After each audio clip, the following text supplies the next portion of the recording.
Good morning, good afternoon, and good evening.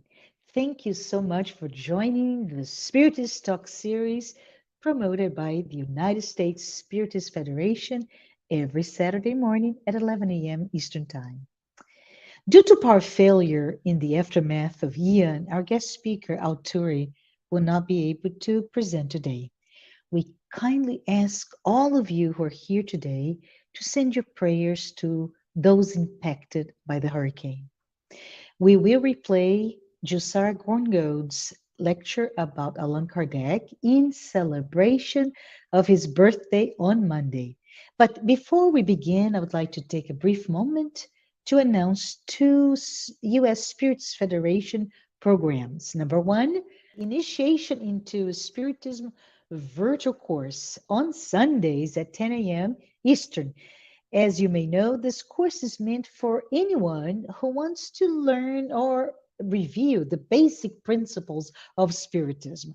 Tomorrow, Sunday, October 2nd, we will reach the last presentation prior to the last and final Q&A session, which will take place the 9th of October. And at that point, we will conclude this amazing course.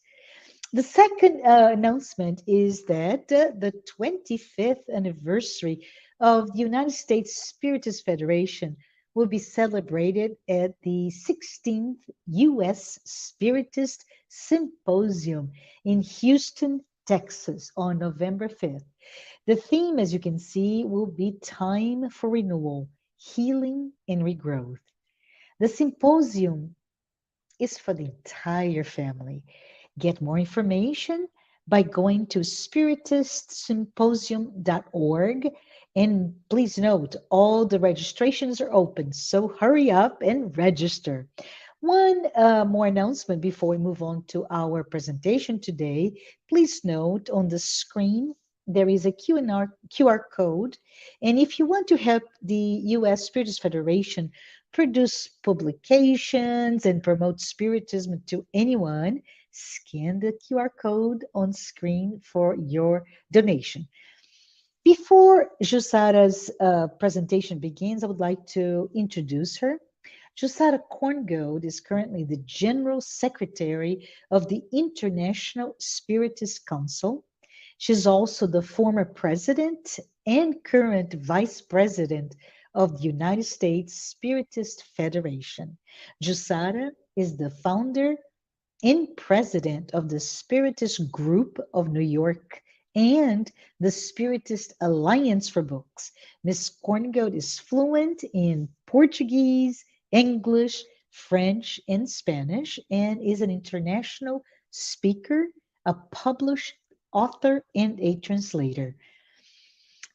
Unfortunately, we will not have a Q&A session today, but feel free if you have any questions, send to us via the chat window and we will address it next week. And today we are going to be talking about Allan Kardec. Allan Kardec, because of course there would not be Spiritism without Allan Kardec. So it is important, and this is the way that Teresinha chose to introduce Allan Kardec into her book, as being one of the chapters, just for us to have some basic knowledge, a basic idea about this man, about this spirit, and everything that he has provided to us, and how much he has dedicated his life in order for us to receive, to be able to have today this knowledge, this understanding about Spiritism. As always, we will be open for questions. So put your questions in the chat and we will reply as much as we can. And we also will have a Q&A session, and we will be able to bring all your questions in case some of them will not be replied to today. So let's start talking and getting to know this man, Allan Kardec. So first of all, let's talk about Hippolyte Léon Denisard Rivail, which is his name, as being an educator. Above all, this is the aspect that we really like to emphasize when we are talking about Allan Kardec, even because when we are studying the works of codification, as we say, the five main books of Spiritism, we see how much his ability as an educator actually came into place as he carefully chose each chapter, the order of each chapter, so to make it more not only palatable to us, but in a way to make a logic sequence of all the teachings in accordance to how it would be better for us to continue with this learning. So his birth and real name, so he was born on October 3rd, 1804 in Lyon, France, of an old local family which was Catholic. So he was born in France, and this is the religion that prevailed at that time in France. His ancestors distinguished themselves as lawyers and magistrates and in dealing with educational issues. So as we see, in a way, Kardec was following in the footsteps of all of his ancestors, the family that he had and how he was brought about, and all the opportunity he had and the inclination, and most of all, as we understand, this was the main aim of his reincarnation, right? To bring to us in this way all the knowledge that he had conveyed as a professor, academic professor, but also in terms of Spiritism. In his birth certificate, his name is written as being Denisard Hippolyte Léon Rivail, but there was an inversion on his certificate of baptism, and so his name became Hippolyte Léon Denisard Rivail. So that there was this inversion, and we can see that in documents that we have in relation to both his birth certificate and his baptism certificate. At the age of 11, which was somehow used at the time, he was sent to study with Pestalozzi. His parents, actually his mother, because at this time when Kardec was 3 or 4 years old, his father was engaged in the war in Spain that France was dealing at the time, and he never returned to his home. So Kardec was actually raised by his mother and his grandmother. And so at this age of 11, he was sent to study in the city of Yverdon-les-Bains in Switzerland. And he had the opportunity of study with the schoolmaster Pestalozzi. That was very interesting when we start looking into this phase of Kardec when he was when he went to Switzerland, because first of all, it was not out of his own volition that he decided to go, but we have to understand everything that happened or were happening in France at that time that led his mom to take this decision to send him to study in Switzerland. Also, during the time he was there studying with Pestalozzi, Johannes Pestalozzi, he already started showing a great inclination for teaching and the way that he could really learn everything. He was even promoted before he was 15 years old to become one of the assistant teachers. And it is not a surprise when we know that when he returned to France, he decided to establish himself as a young teacher in Paris as well. So what is the reason that he went to study in Switzerland? in this school, particular school, Verdun-les-Bains, the Pestalozzi school. At that time, every family that could afford that would send their children to study abroad to escape the oppressive influence of Catholicism that was happening. And during this time, Napoleon's empire, they had what they called in 1815, exactly the year that Kardec turned 11 and was sent to study in Switzerland. They had what was called Sacred Alliance, not only France but other countries as well, and in term that was dictated by the church.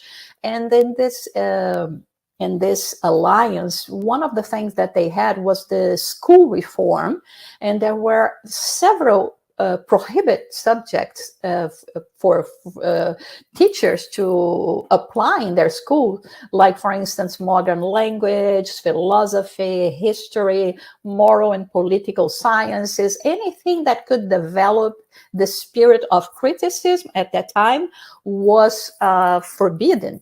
So in order to have a proper education, and in this case, people that could afford that would send their children to another country, in this case, a Protestant country, actually, Switzerland, where they, in this case of Kardec in particular, he could study all those subjects.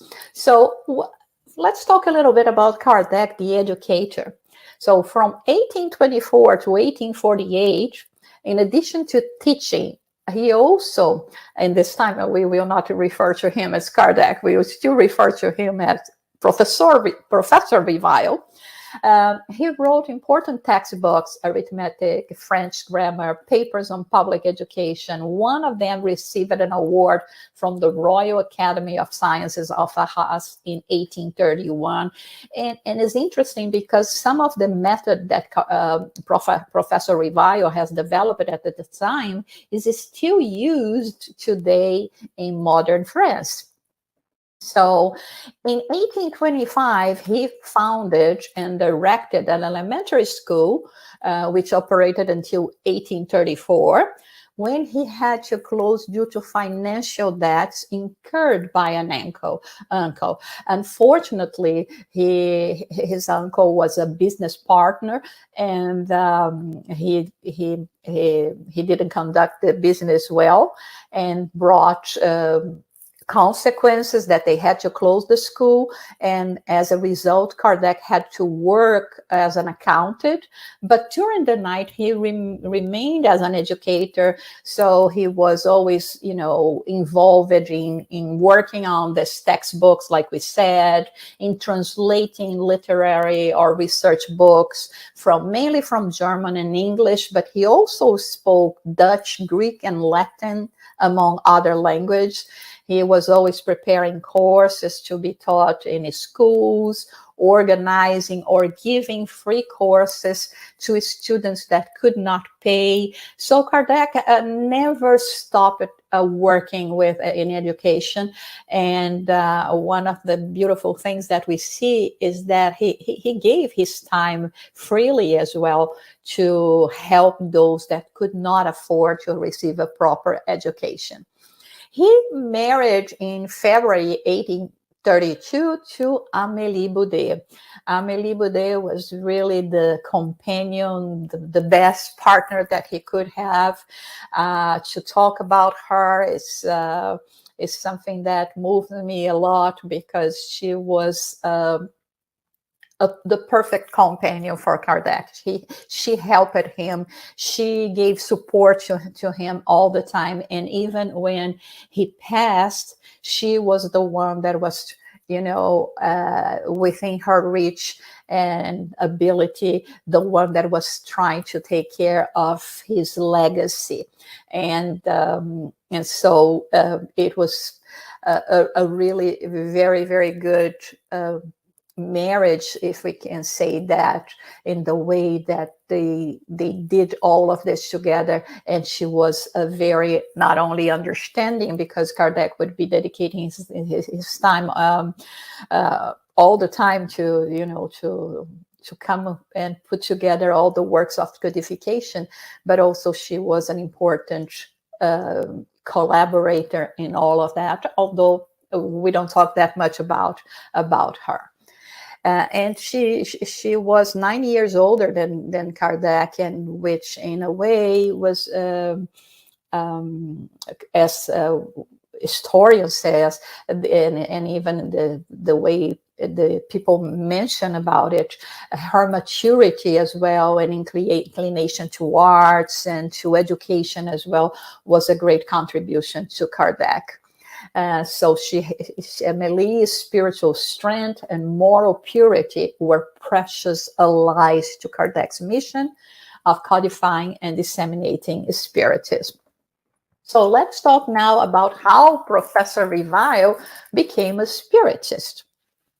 So that was the time of the turning tables. We have heard about the Fox sisters, all the phenomena that has started taking place here in the US in March 31st, 1848. And how the little girls started to become a sensation in the country, and everything that brought about this possibility of communication through the tables and all sorts of communication. And of course, this phenomena traveled to Europe, and it was introduced in Europe by the Dauphine de Girardin, and through her as well, Victor Hugo, the famous writer, also became in contact with the turning tables, started attending seances of turning tables. And Kardec was also invited to participate in one of the seances. So the turning tables is a gathering around a 3-foot table, people asking questions that at the time they thought the table was replying. But then with Kardec, we could understand that in fact were spirits that were replying with reps. So it became very fashionable in Europe around the 1850s and reached all the salons in Paris. So at this point, Professor Revile was told for the first time in 1854 about the turning tables. It was his friend Fortier that was telling him, it's amazing because, you sit around the table and you ask a question and the table is going to reply. To which Kardec replied, I will only believe it when it's proven to me that a table has a brain with which to think, nerves with which to feel, and the ability to reach a state of somnambulism. So as a man of general culture, Professor Revile had already taken an interest in the studies of magnetism, but it was only after 1855 that his first contact with phenomena, the phenomena of turning tables. So he resisted. He thought that made no sense. But once he heard from a friend that he said he trusted his common sense a lot, so he decided to go. And it was when at the house of Madame Pleine-Maison, he witnessed for the first time the phenomena of the turning tables. And so he started studying the phenomena. So upon finding the phenomena to be true and to have an intelligent cause, he understood that they were the souls of human beings who had once lived on earth. So as opposed to everyone that was thinking that the tables were, replying to questions, Kardec could see that was a way, a tool for the spirits to communicate, that there was an intelligent cause behind all that. So he found out that this communicating spirits also, in terms of, all the research, all the seances that he participated and put together, that the spirits were not all the same. They did not have the same knowledge, the same morality, the same information, the same understanding of things. And all this research and information that Kardec was able to gather at this time was very important to compose this body of knowledge that we called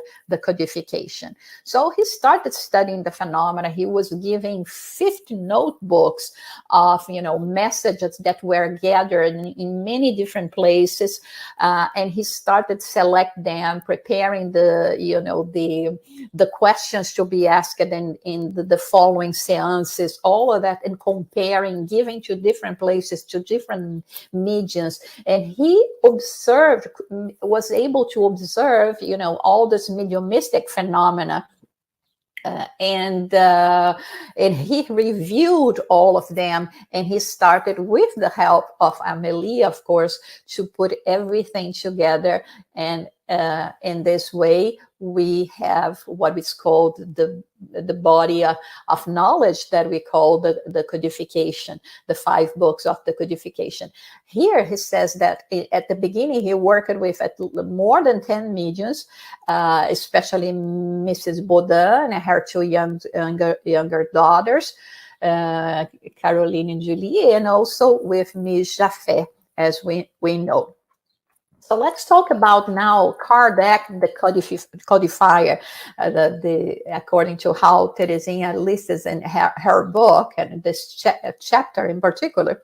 So let's start understanding first what is the origin of this name, Allan Kardec? Because as we said before, up to this time, we would refer to him as Professor Rivail, Hippolyte Léon Denisard Rivail. But now, when he started dedicating himself to Spiritism, or better, to the study of this phenomena, that was still not the name Spiritism.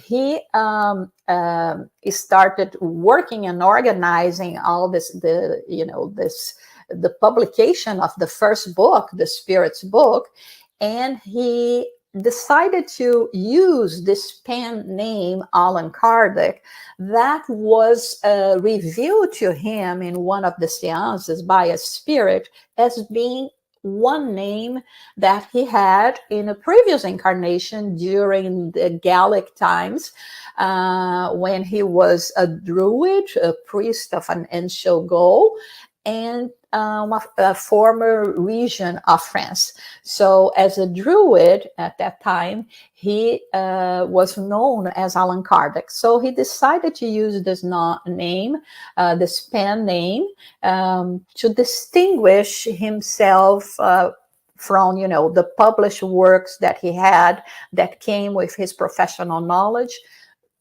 with the name now that he was going to dedicate to this new set of knowledge, new set of values that we call Spiritism. So this is how the Spiritus Pentateuch is started, the series of 5 books. Of course, Kardec, there is at least 32 works that we know of Kardec, but we talk mainly about this 5 book, the Spirit's book, that was released in April 1857, which is the date that officially marks the start of Spiritism as well. Then the Medium's book, the Gospel According to Spiritism, Heaven and Hell, and Genesis. What is interesting is that when he was about to publish the Spirit's book, and here is interesting for us to make a remark, because he didn't want to, he wanted to be clear and to show that the book was not a result of one man. It was not a book written by one man. This was a book that came about with the contributions and dictations by the spirits through several mediums. Kardec sending the same question to different mediums, gathering all the answers to see if they were consistent the process of convergence, as they say it in French, to see if everything was coming together. But no one wanted to invest in the publication of this book, so he had to use his own resources in order to do that. And in the first edition, he was only capable of publishing 1,200 copies, but 1,200 copies at that time was a lot of copies. And the thing is, it was sold out in a couple of months, and the success of the publication was immediate and unexpected, and became a bestseller in its category. And also it was reprinted 15 times while Kardec was alive. And at this point, we were talking about, 1857 to 1869 when Kardec died. And so in 12 years, it was reprinted 15 times. Also, we have by Kardec the selection of or the what we call the Spiritist Review, La Revue Spirit, which is the oldest Spiritist publication in the world in terms of being like what he called a psychological journal. And it was published during Kardec's times from 58 to 79, and then it continued later on. It had some intervals due to wars, etc. And today, this publication has been continued under the care of the International Spiritist Council, and so we can find the continuation of this work, and this of Kardec is still being published today with new articles, but following the same values, the same structure as Kardec did when he published the 12 volumes during his lifetime. In the US also, we have two special publications.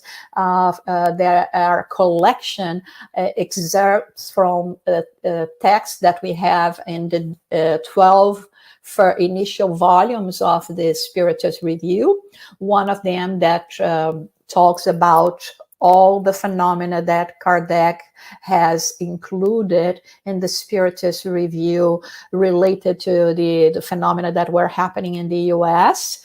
It's going to be 2 volumes. We have the first volume printed already, and another one that we recently, the United States Spiritist Federation, recently released it as well, Kardec's Selected Speeches, which is also when Kardec was visiting other Spiritist nucleus centers, he would address to them and give advice and instructions, and those instructions are so very used to, or are so good to us even today. So check this work, because it's really important for us to have all this instruction that Kardec has been giving, and it's possible to be applied to us until today. So he founded also the Parisian Society of Spiritist Studies on April 1st, 1858.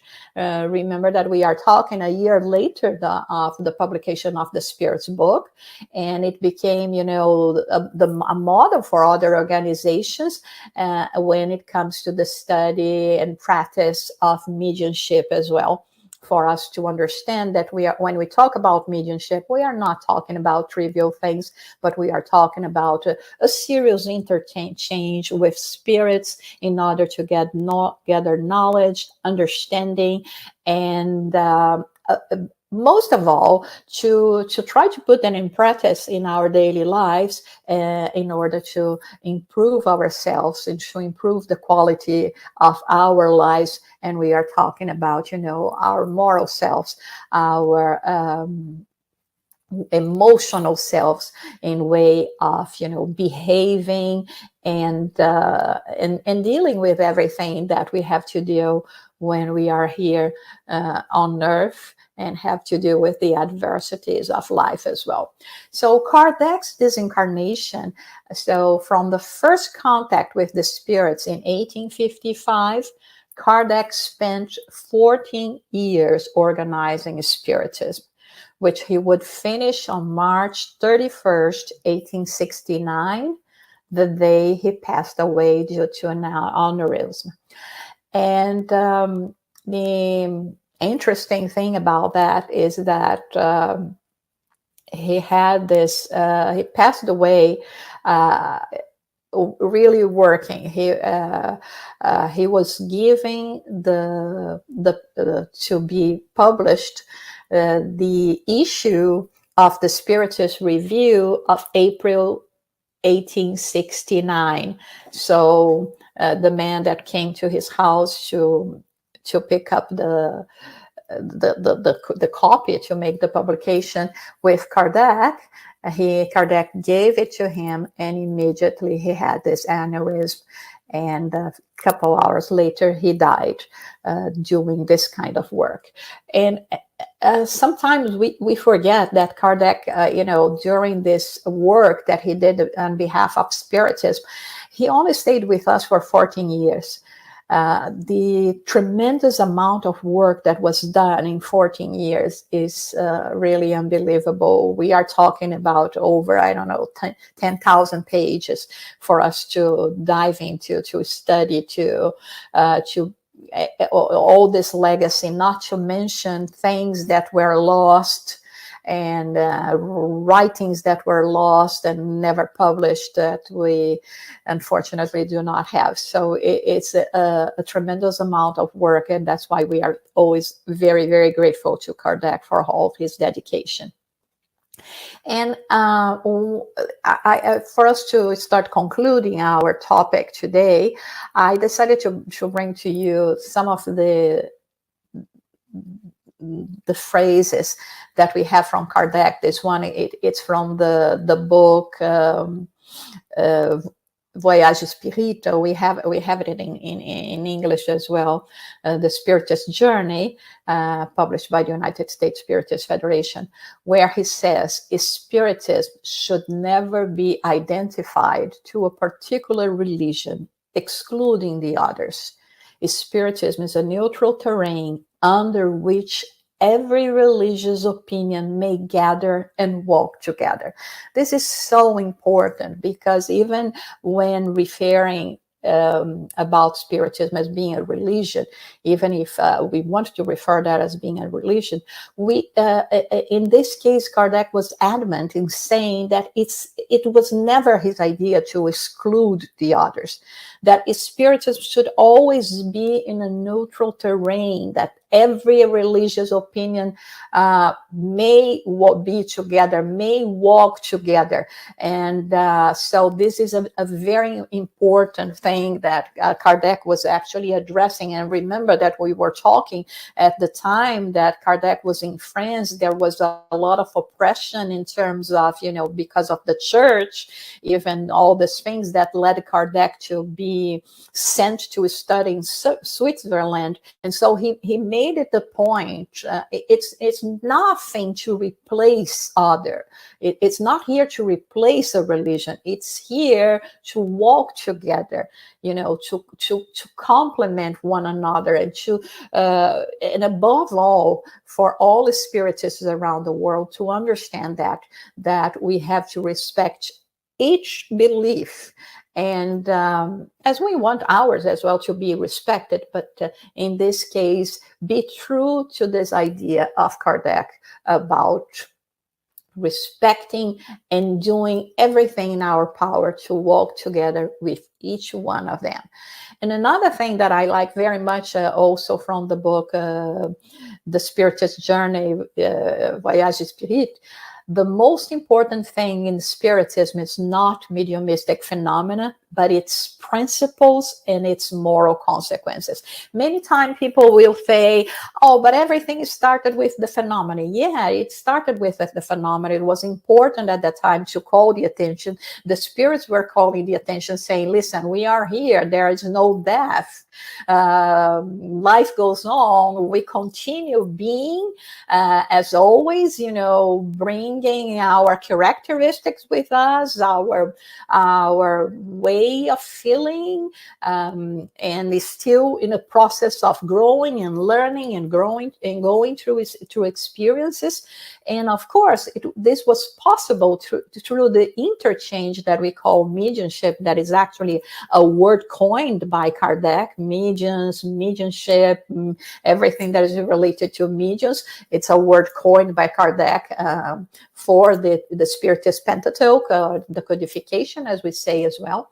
But here he says, we use this as a way to reach a goal. And what is the goal? To improve our mediumship, to have, all the time calls, so to say, or soul calls with the spirits. No, to learn from their experience, to learn from their successes, to learn from their mistakes, so that we can make our lives better here, and of course in the afterlife as well. So the most important thing is to know that life goes on, is to know that we are going to return as reincarnated spirits, and to try to understand the purpose of life that is going to help us in this way.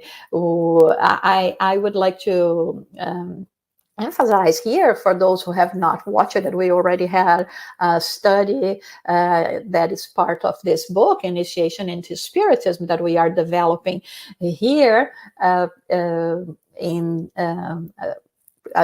a few months ago, I think, and you can check there, that talks about reincarnation, that talks about spirits as well, and learn even further about all this. So the man Kardec no longer exists, but he is immortal, like we are all, and his memory, his work, and his spirit will always be with those that carry in a firm and elevated manner the flag that he always revered. Thank you, Kardec. And here, for those who would be interested, there is this genealogy of Kardec, Allan Kardec and Amélie Boudet, that we have put together. And you can research or look at it at our website, United States Spiritist Federation. So to learn more about his life, about his family, siblings, and also about Amélie. So with that, I thank you very much for your attention, but let's see now if we have some questions that we still have time to address at this point.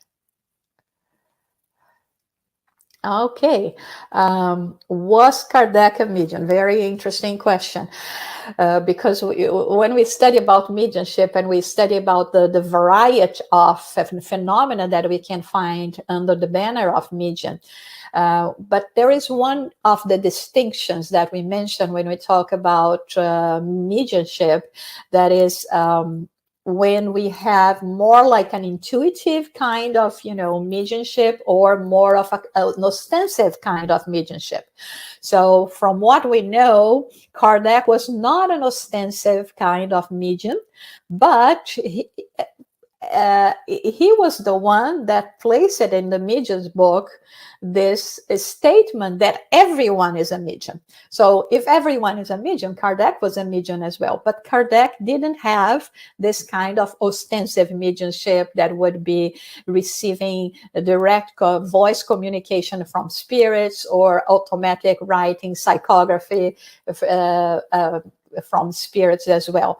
But he, in terms of organizing, and we even remember one passage from the life of Kardec, that he was there working on the organization, and he heard knocks on the wall, and the knocks continued, And then the following seance, he learned that those knocks were done by a spirit that wanted to call his attention, that he had to review what he was writing. And actually, he came back and he reviewed all of this, and he found out that, yeah, there was a mistake, and he corrected the mistake.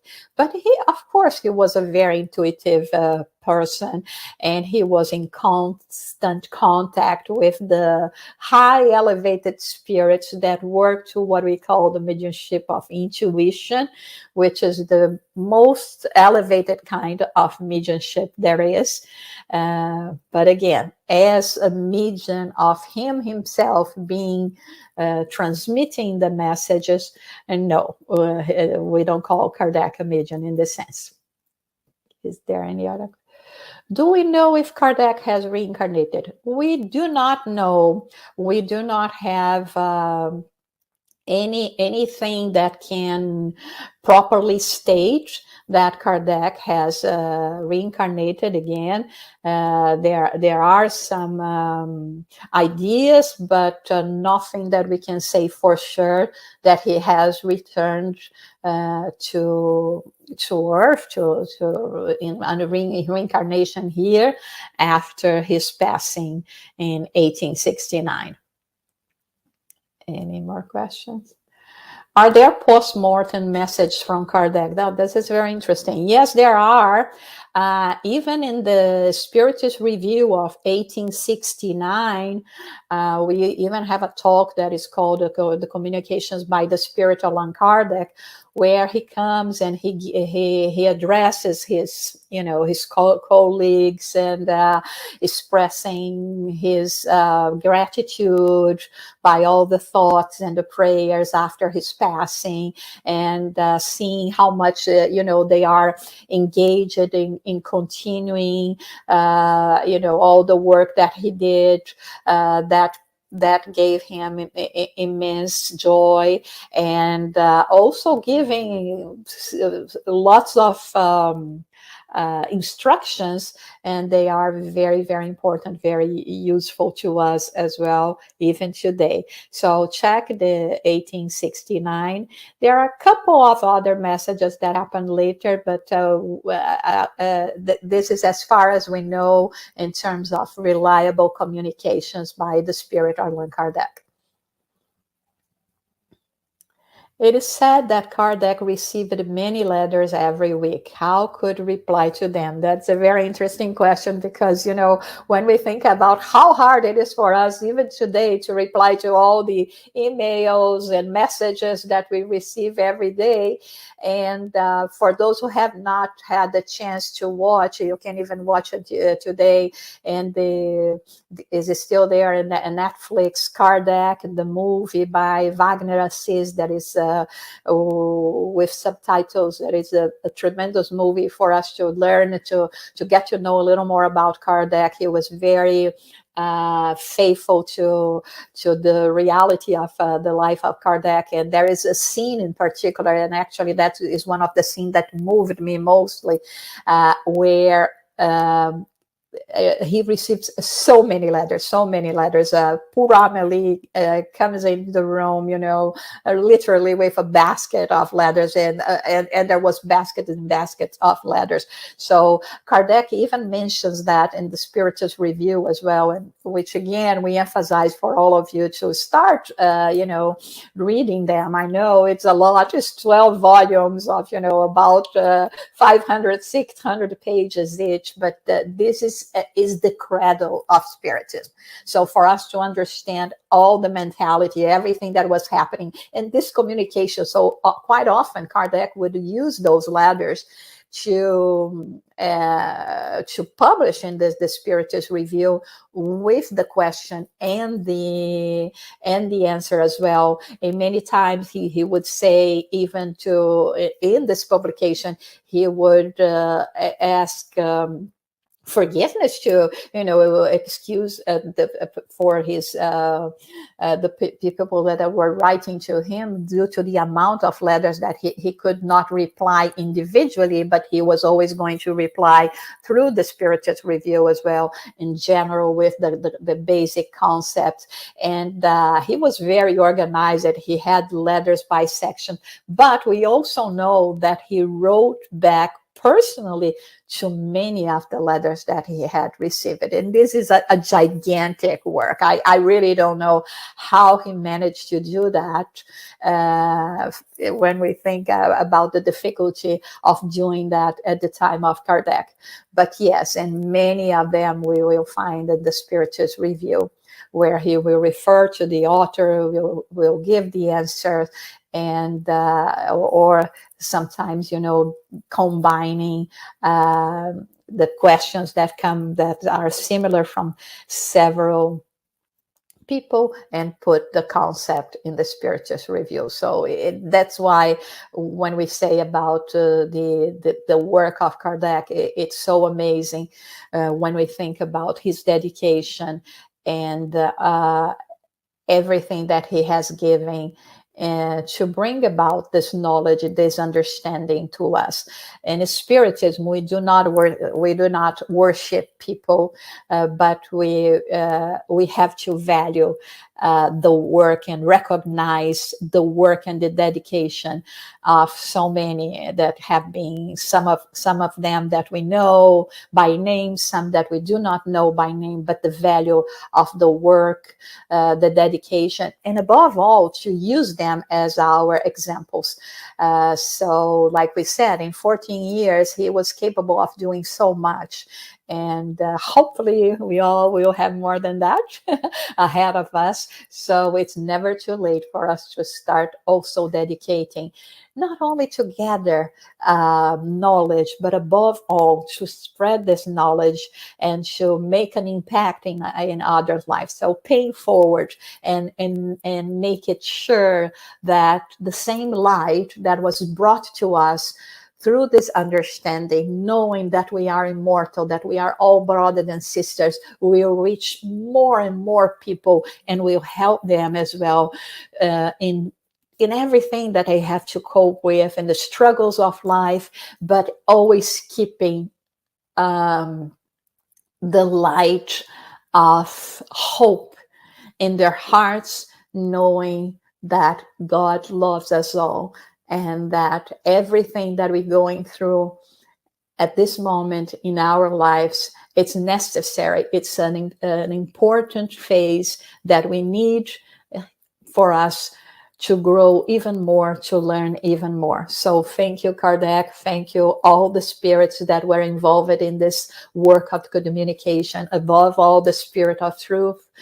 And thank you, everyone, for being with us and continuing with this study of this.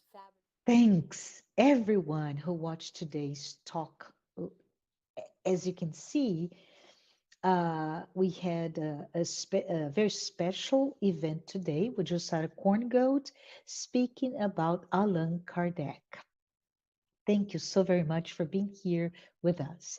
Next Saturday, Danielle Ortiz Martins will be our guest speaker. Daniel will be discussing to love your enemies is to love yourself. As we're about to end our presentation today, I would like to remind everyone again of the upcoming 16th US Spiritist Symposium on November 5th, which will be held in Houston, Texas. Make sure to register yourself and your entire family. We will spend a full day learning more about Spiritism and sharing our life experience and friendship. Let's also celebrate at the time the 25 years of the United States Spiritist Federation together. Don't miss tomorrow, Sunday at 10 a.m. Eastern, the last class of the Initiation into Spiritism course. And I would like to take this moment by saying a prayer. Lord, Make me an instrument of your peace. Where there's hatred, let me bring love. Where there's offense, let me bring pardon. Where there is discord, let me bring union. Where there's error, let me bring truth. Where there's doubt, let me bring faith. Where there is despair, let me bring hope. Where there's darkness, let me bring light. Where there is sadness, let me bring joy. O Master, let me not seek as much to be consoled as to console, to be understood as to understand, to be loved as to love. For it is in giving that one receives. It is in self-forgetting that one finds. It is in pardoning that one is pardoned. And it is in dying that one is raised to eternal life. So be it. Thank you. Have a wonderful weekend.